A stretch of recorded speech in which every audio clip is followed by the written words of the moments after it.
السلام عليكم ورحمة الله تعالى وبركاته. المتحدث عبد الرحمن الإبراهيم وليس المؤلف كينيش، في سلسلة حلقات عن سخاء شيخنا الشيخ سيدي المختار الملقب بباه للشيخ سيدي محمد وللشيخ سيدي الكبير، نفعنا الله ببركاته. حكايتنا الأولى في هذه الحلقة الثانية من سلسلة هذه الحلقات هي حكاية عظيمة واشتهرت تبارك الله حتى عن فم واحدين من علماء السعودية دائما يرووا هذه الحكاية وحقيقتها عن الشيخ سيدي المختار الملقب بباه للشيخ سيدي. مشات له في يوم من الأيام امرأة من الناس الكبار نازلة بحاضرته عنه يمشي لها شي من الغداء. قام رحمه الله تعالى وقبض قدح من الطعام ودار عليه 6 أعظام من اللحم كبار،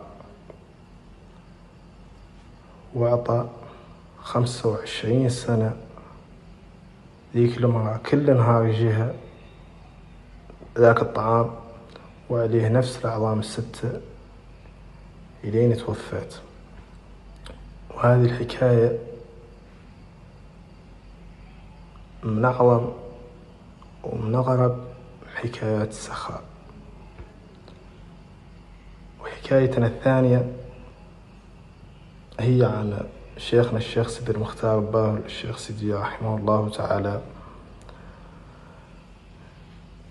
من هاي لين جاهي الشيخ عنده 10 سنوات من أولاد عمه،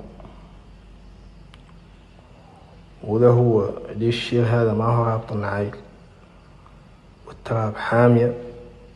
قام الشيخ سيدي المختار الملقب باه وعيط الحد وجاب له فرس، فتبارك الله نادق مثلها.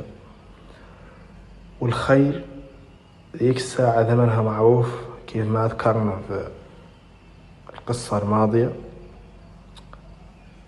جابت له الخيل وقال عنها تشرمط، على ندار عليها الشرماطة وندار عليها الطفيل. ومشى معاه الشيخ سيدي المختار الملقب باه يركب معاه ويلحقوا لأهله.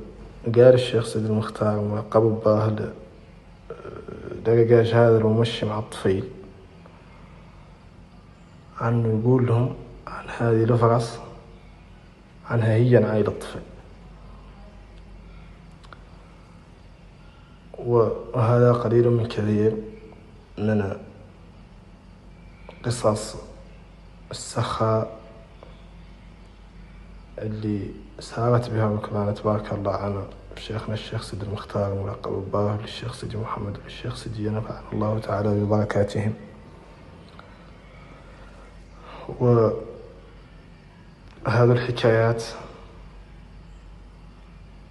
هم اللي رادين عليكم في هذه الحلقة إلين حلقة أخرى إن شاء الله تعالى. وهذه سلسلة حلقات بإذن الله تعالى متواصلة لا يناولكم فيهم قدر إن شاء الله تعالى من حياة الشيخ سيدي المختار الملقب باه وللشيخ سيدي محمد وللشيخ سيدي، نفعنا الله تعالى ببركاته. مرحبا بكم وسهلا.